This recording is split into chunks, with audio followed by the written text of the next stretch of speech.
Hi everyone, this is Mrs. GA, and today we're going to talk about angles of rotation, radian measure, and the unit circle. So I have a quick warm-up for you guys, so please pause the video and give it a try, and when you're ready to check, hit play.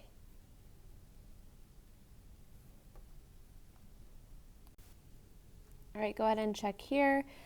So these are both a special right triangle, so a 30, 60, 90 and a 45, 45, 90.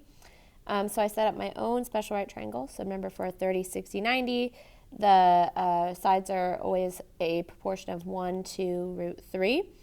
So I can say root 5 over root 3 equals x over 1, or root 5 over root 3 equals y over 2, because these are similar triangles, and the side lengths of a similar triangle are proportional. So same thing for the second one. I set up my own 45, 45, 90. Which always have the ratio 1, 1, root 2. So 14 over root 2 equals x over 1. So x is 7 root 2. All right, so we're going to start off with some trigonometry vocabulary that we're going to be using throughout the unit. So it might seem like a lot at first, but we'll touch on all of these topics throughout the lesson. So first, the angle of rotation is the angle formed by the starting and ending positions of a ray that rotates about an endpoint. So first of all, you'll see this Greek letter here. This is the Greek letter theta, and it's a really common variable that we use for angles. So I'd say about 90% of the time you'll see that we're using theta to represent an angle. So what does this mean? So the starting and end points of a ray that rotates about an endpoint. So you can see something like here in this image to the bottom left, we have a ray here, and it's rotating around an endpoint to another ray. So this is the starting ray, this is the ending ray, and you can see that theta, that angle of rotation, is what's in between. So standard position of an angle of rotation is like what you see in this image. It's when the initial side of an angle is on the positive x-axis and the end point is at the origin. So when we're drawing our angles of rotation today and throughout the unit, we're always going to be using this standard position. So the positive x-axis is our starting point. Now, to make a positive angle, you rotate counterclockwise from the standard position, and to make a negative angle, you rotate clockwise from standard. So if you look at the second image down here, again, this is always our initial side, the positive x-axis. And you can see here, if I rotate counterclockwise, like to this angle, this would be a positive angle. It's 45 degrees. Or if, imagine you started here and you rotated counterclockwise, and you ended up in the same spot, this is now a negative angle. So moving counterclockwise is the positive direction, clockwise is the negative direction, and you can do a full rotation plus sum. So you can see like this third line here, it's a full rotation plus sum. So it's moving in the positive direction, so it's still a positive angle, it's just larger. And then coterminal angles, which is something we're going to practice finding today, is when you have angles that share the same terminal side, so the same endpoint. So back to the second figure, all three of these angles, 45 degrees, 405 degrees, and negative 315 degrees, although they seem very different, they are called coterminal angles because they have the same endpoint. So they all share the same terminal side. There's actually an infinite number of coterminal angles for any given angle. So again, you can move in a positive direction, a negative direction, or you can do more than one rotation around and end in the same spot. We would call it coterminal. Now, we're also going to be working with two different units of angle measurement. So degree is probably one that you're already familiar with. So it's a unit of measurement for angles in which one full rotation is 360 degrees. So this would be 0 because this is our initial point. So a full rotation, if we make it back to that point, would be 360. So we can kind of break this down. So if a full rotation is 360, a half rotation would be 180 degrees, and a quarter rotation would be 90 degrees, which would make this 270 degrees. And then a radian is probably what we're going to end up using more, especially as you progress through pre-calculus. We use radian measurement a lot more.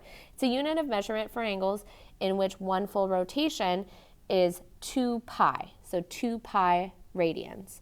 And we'll talk about this in just 1 second, but that means, so again, this would be 0 radians, and a full rotation, so if we go all the way around, it's 2 pi radians. For radians, we don't write anything, like there's no visual unit. Like for the degrees, we have this little circle up top. For radians, you don't write anything, and we usually don't say anything. Like I wouldn't usually say 2 pi radians, I would just say 2 pi.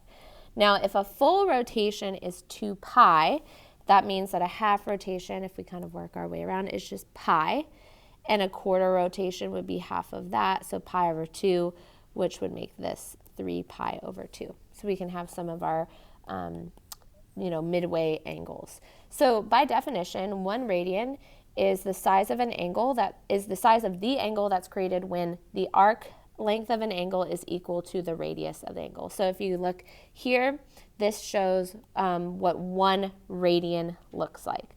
So again, when this is equal to this, the angle formed there is the distance of 1 radian. And it doesn't matter what your radius is, as long as this and this are the same, it will always make that same sized angle. So typically, most angles that are written in radians will have the variable pi in them, but it doesn't have to have pi to be in radians. And again, pi is not like the symbol of radians. It is just part of the radian measurement. And then one last thing we're going to be referring to a lot today, it's not written in the vocabulary, but you can see on our axis where we will be drawing different angles of rotation and coterminal angles, you can see that there are 4 areas. So we call these quadrants. So I want to just talk quickly about how we number or name those quadrants. So we start here and we rotate in the positive direction. So this quadrant, we call that quadrant 1. So I'll say Q1, and we use Roman numerals to denote our quadrants. So if you keep going in the positive direction, this would be quadrant 2. So we do II, quadrant 3, again as a Roman numeral, and then quadrant 4, which as a Roman numeral is IV, because V means 5, so it's like 1 before 5. So this is how we will name our quadrants as we're placing our angles of rotation. All right, so here we're just going to practice sketching some of our angles. So the first one is the angle 275 degrees. So just based on what we know, we know that a full rotation, again, this is our starting point always, we're going to do standard form. A full rotation is 360, and we know that 3/4 of a rotation is 270.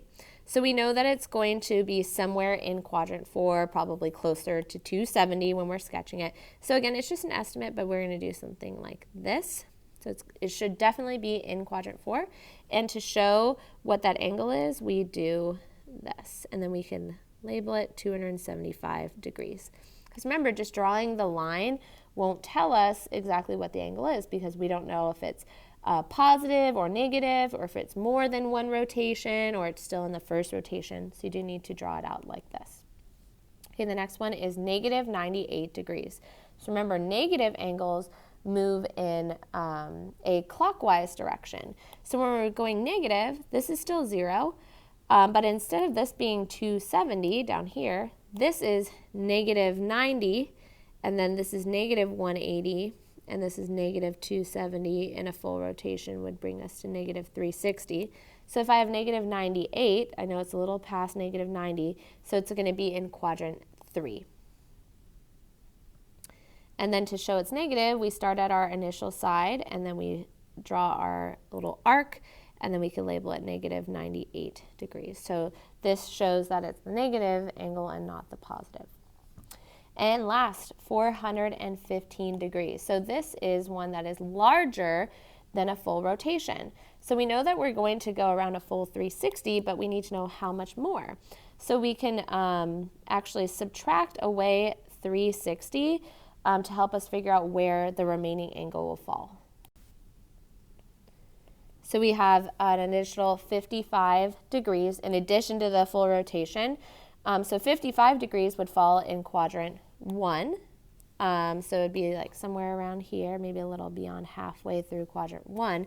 But to show that it's that full rotation plus the 55, when we draw it, we're going to do a full loop around and then plus that. And then we can label this 415 degrees. Okay, let's try sketching some angles of rotation that are in radians. So remember, a negative angle moves in that clockwise direction. And we know that, again, a full rotation would be negative 2 pi. A half rotation would be negative pi. So if it's negative 3 pi over 2, that's up here. So we would draw an angle over our positive y-axis like this. And to show that it's that negative direction, we would draw our little arc. We can label it negative 3 pi over 2. And since we don't see the degree symbol here, we know that it's in radians. Again, typically radians will have pi as part of the value, but you really know it's in radians when you don't see the degrees. Okay, the next one, 5 pi over 4. So if you think about it, we know that 4 pi over 4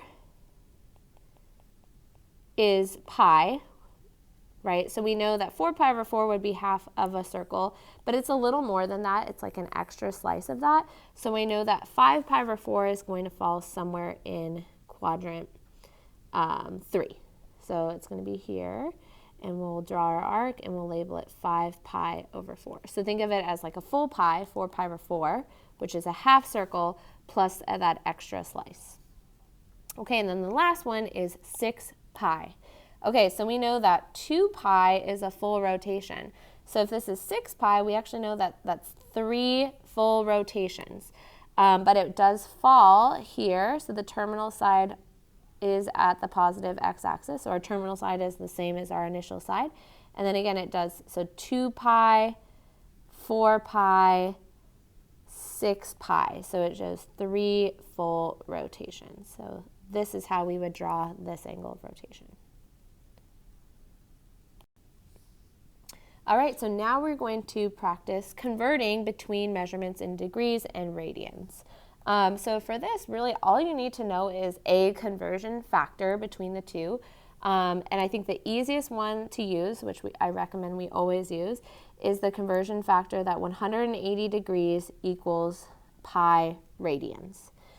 So for this, we can do some dimensional analysis to help us convert. So when you're doing dimensional analysis, you start with your original problem with the units. And I like to set up a little table like this. Now, I know that I want to get rid of the units of degrees. So if you think of a fraction, if you want something to cancel out, you need the same thing in the numerator and denominator. So since I have degrees on the top, to cancel it out, I would need to put degrees on the bottom. So I'll put my 180 degrees on the bottom, but I need to put something that's equal to in the numerator.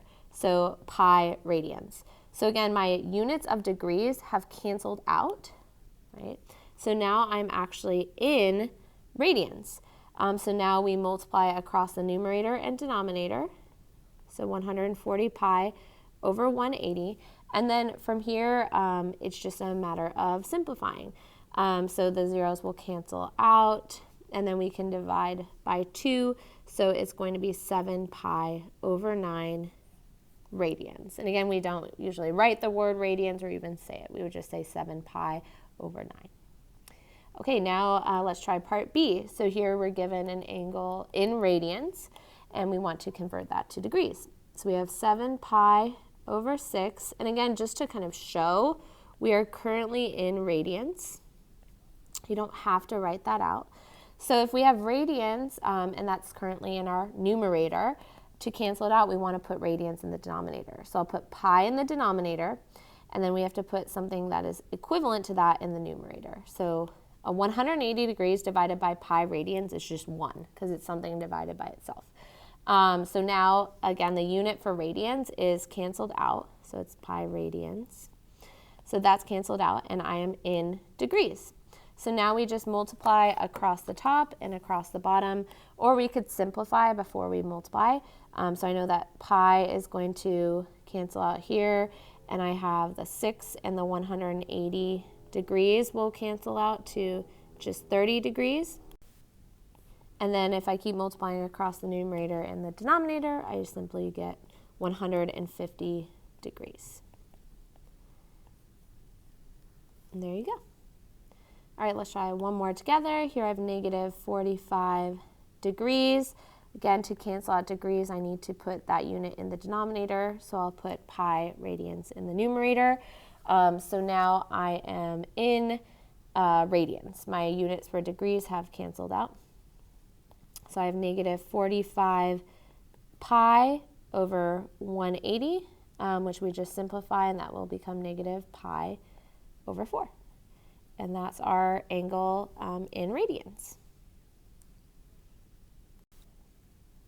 All right, so at this point, I'm going to ask you to pause the video and try these 3 on your own.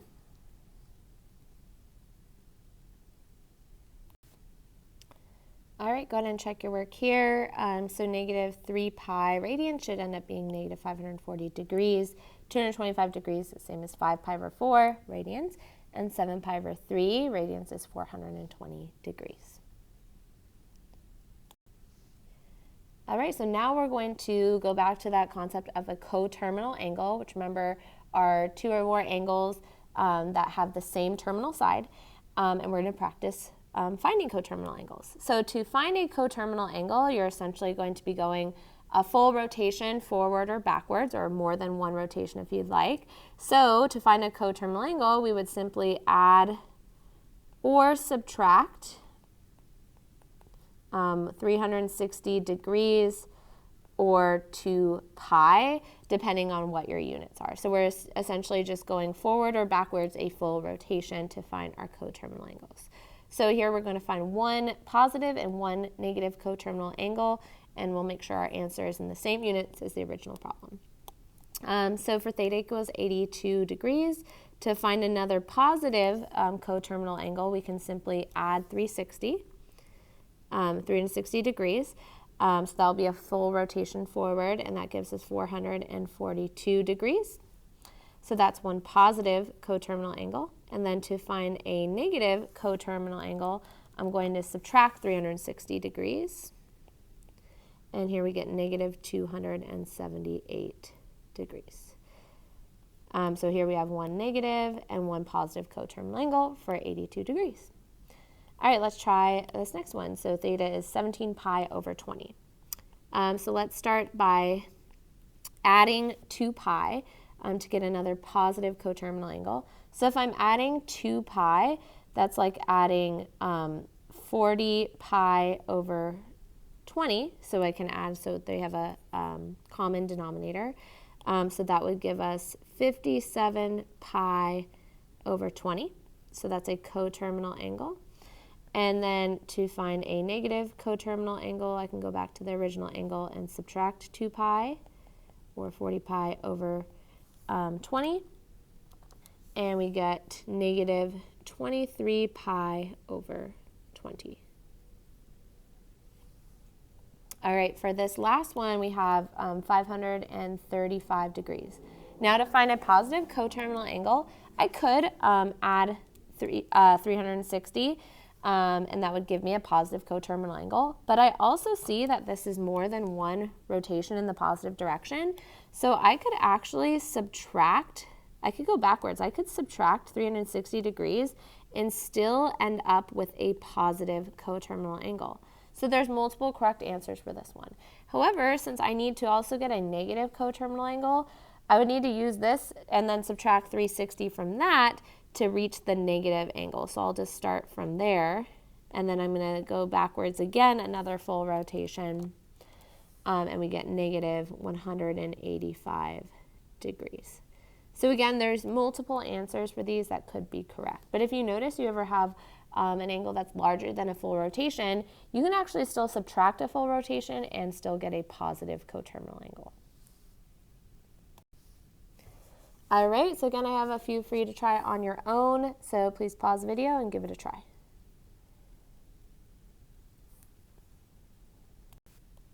All right, go ahead and check your work here. So I noticed that 15 pi over 4 is more than one full rotation because that'd be 8 pi over 4. So I actually subtracted 2 pi to get my positive coterminal angle, and then I took that and I subtracted another 2 pi to get my negative coterminal angle. And for part B, I added 360 degrees, then subtracted 360 degrees to get my positive and negative coterminal angles. All right, so now that we understand our angles of rotation and our different units for angles, we're going to talk about two concepts: arc length. So that would be, that describes, again, the distance of the arc that's created for any angle of rotation. So if this is theta, we're measuring this. So this is the arc length, which in this formula is denoted by the variable s. And r is the radius of the circle.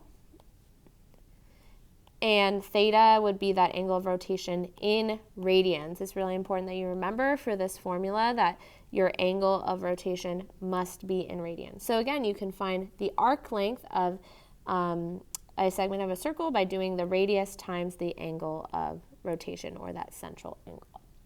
And then this next concept kind of will tie into problems that involve arc length, and that's angular velocity. So that's the angle measure through which an object turns in a given interval of time. So it might be some like radian per hour, or it could be like a degree per minute. So it's an angle measure over a given interval of time to see how fast an object is moving that is on your circle. All right, so we're going to try an application-based problem together. So this says a point on the sun's equator makes a full revolution once every 25.38 days. So this is on the sun. The sun has a radius of about 432,200 miles at the equator. So first we're going to find the angular velocity in radians per hour of a point on the sun's equator. Okay, so if we want to do the angular velocity in radians per hour, first I'm going to look here and it says that it does a full revolution, which means a full rotation, once every 25.38 days. Okay, so we can say 2 pi radians, so that's the full revolution, per 25.38 days. But we want our final units to be in radians per hour. We have the radians, but we're in radians per day. So we can use dimensional analysis, and I want to cancel out the unit for days. So I'm going to put that up top, and I want my new unit to be in hours.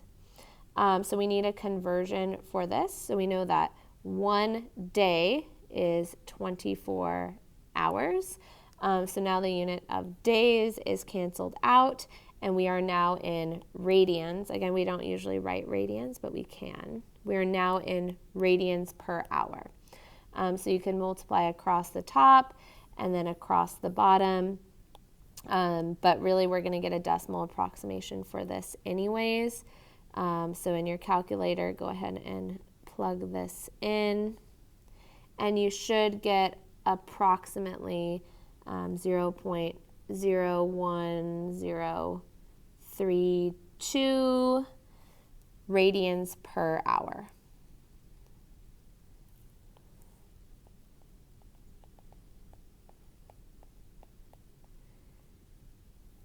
Okay, so that would be the angular velocity in radians per hour of a point that's on the sun's equator. So then it asks, what distance around the sun's axis does that point travel in 1 hour? So we know that it travels 0.01032 radians per hour, but again, we want the distance, so it's really asking for the arc length.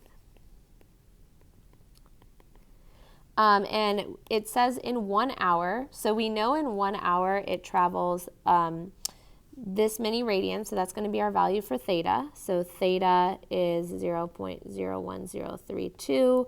We can see from the initial problem here that the radius is about 432,200. So we can find the distance it traveled, that arc length, by simply doing 432,200 432,200 times 0.01032. And then we get approximately, and I'm just going to round to the nearest whole number, 4,460. And then this would be in miles because we can look at the units from the original problem. So there you go. So you can see that we needed to use that information from part A to help us solve part B. All right, here I have another try for you, so please pause video and give it a try, and we will check your answers in just a few moments.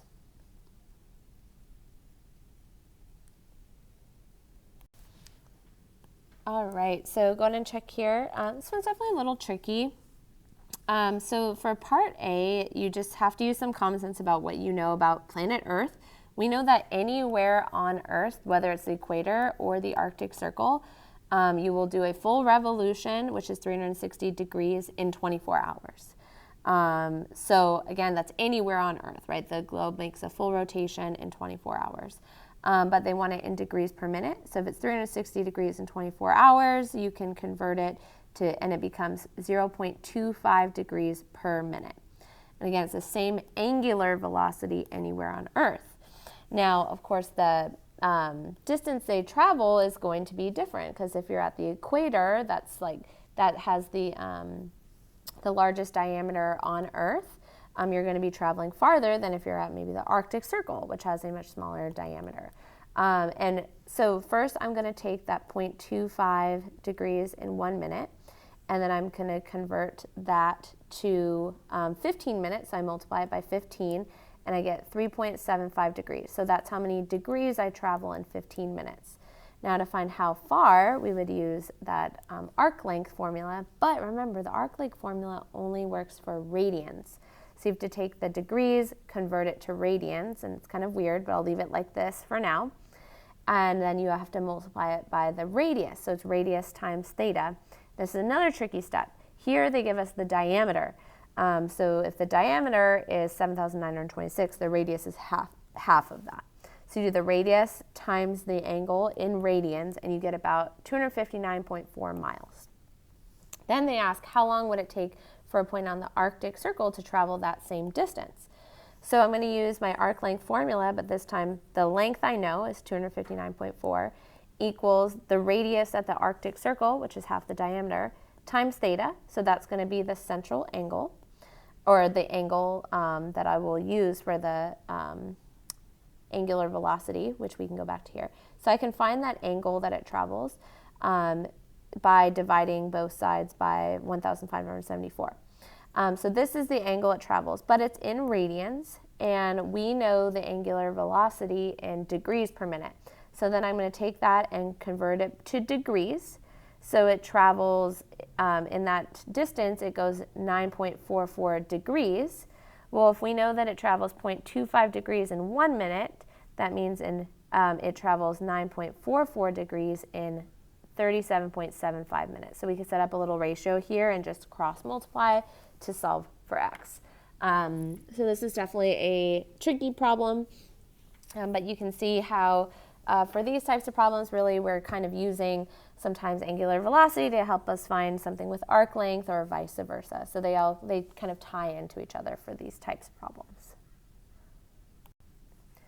Okay, now the last thing we're going to talk about today is a super, super, super important concept in trigonometry, and it is the unit circle. This is going to be our basis of a lot of what we do moving forward. So a unit circle is, by definition, a circle with a radius of 1. So for a unit circle, this is a picture of a blank unit circle. We're going to fill in some specific angles of rotation in degrees and radians. And then we're going to actually fill in these coordinates, the coordinates of the point that is on your unit circle. And you guys are going to see next lesson why we care about these coordinates. But for now, we're going to focus on those angles of rotation, and then I'll tell you what the coordinates are. First, we're going to fill everything out in degrees. So we know that, again, our starting point is here at the positive x-axis. So this is 0 degrees. and it's also 360 degrees. I'll write that right underneath. So we know half of that circle would be 180 degrees. So we know that that would make this 90 degrees and this 270 degrees because we're kind of cutting it into quarters. Now, if you go halfway through each of your quadrants, we can say, okay, well, this must be 45 degrees right in the middle. And so if I take 90 and I add 45, we get 135. And if I do 180 plus 45, we get 225. And if I do 270 plus 45, we get 315. And then if you do 315 plus 45, you end up at 360.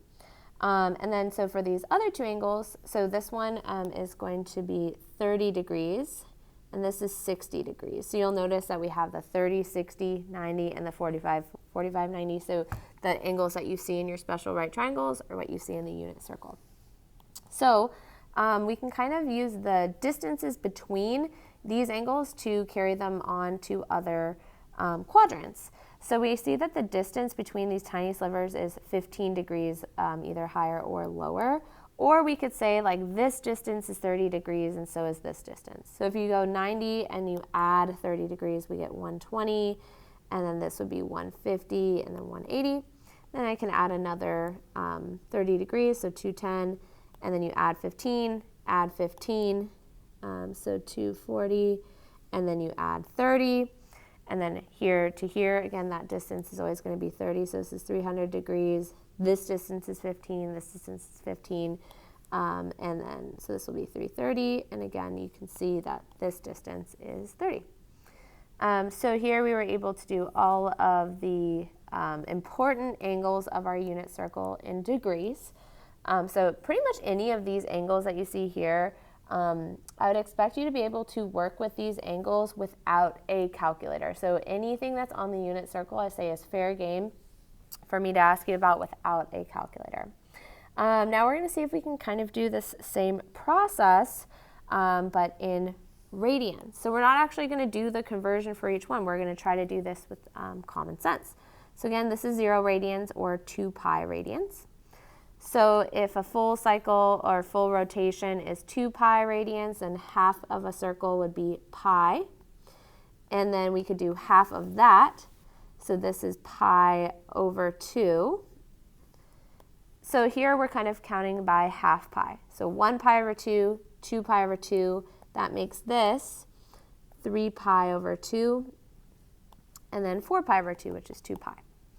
Okay, so now maybe let's try counting by these increments of 60. So if you split up 60 into half circle, right, there's 1, 2, 3. We're counting by thirds. And a third of pi would just be pi over 3. So this angle would be pi over 3. So 1 pi over 3. This right here gives us 2 pi over 3.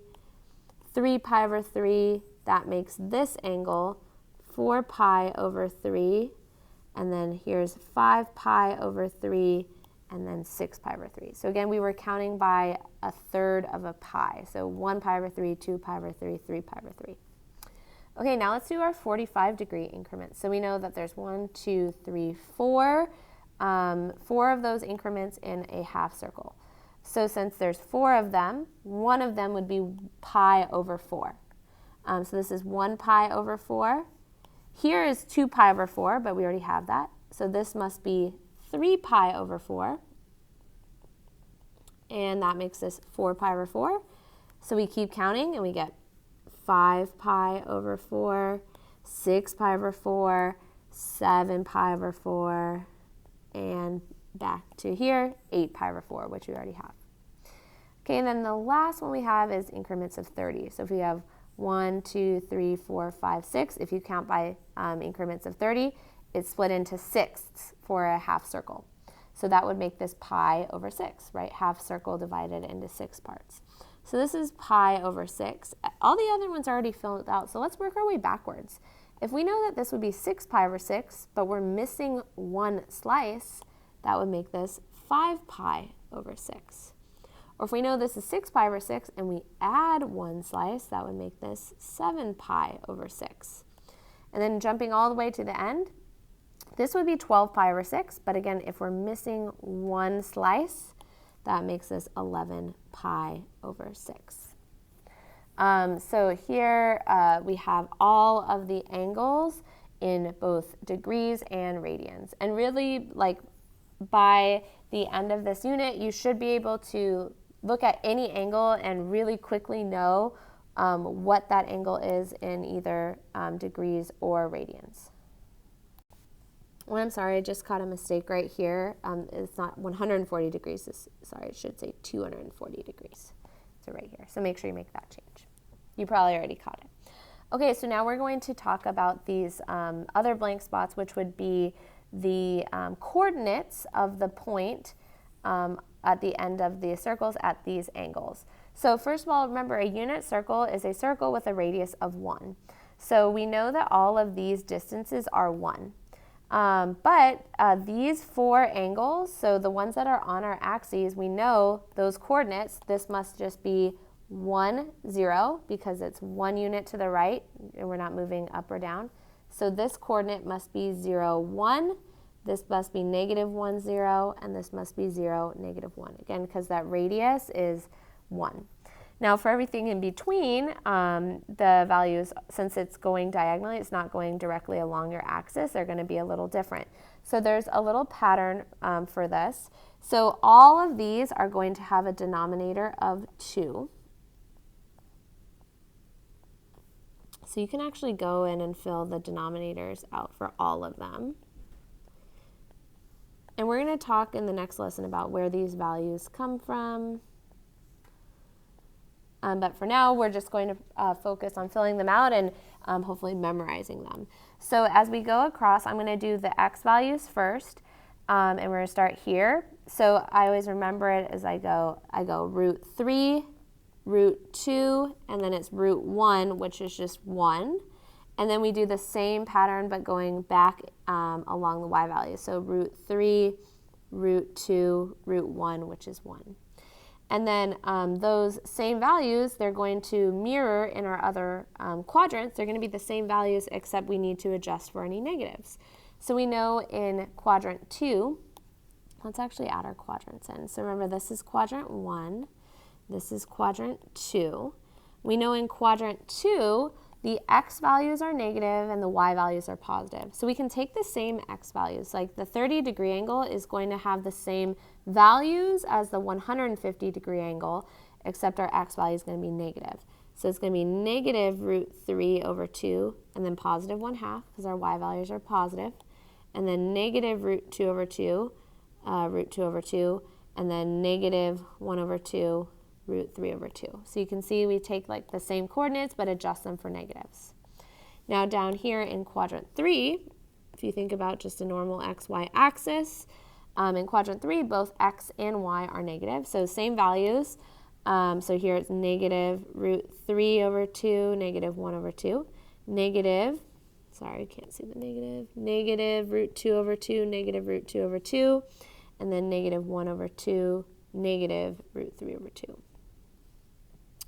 So you can see that all of the coordinates that are closest to your x-axis are the same with adjusted for negatives. All of the middle coordinates are the same, root 2 over 2, root 2 over 2, adjusted with negatives.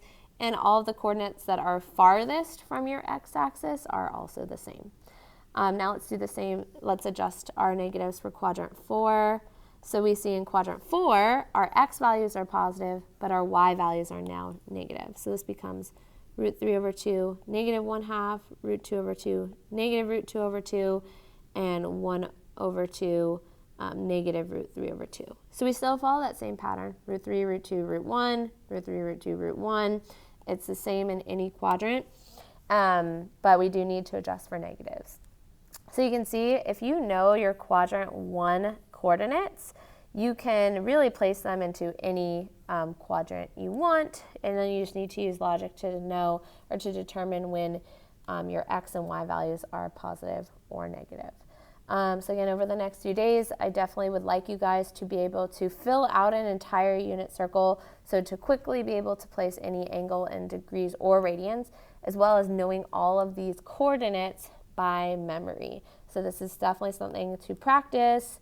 Find another blank unit circle and fill it out as many times as you can, because this is going to be a really, really core concept for us moving forward. All right, so that is all for today's video. Thank you guys so much for watching.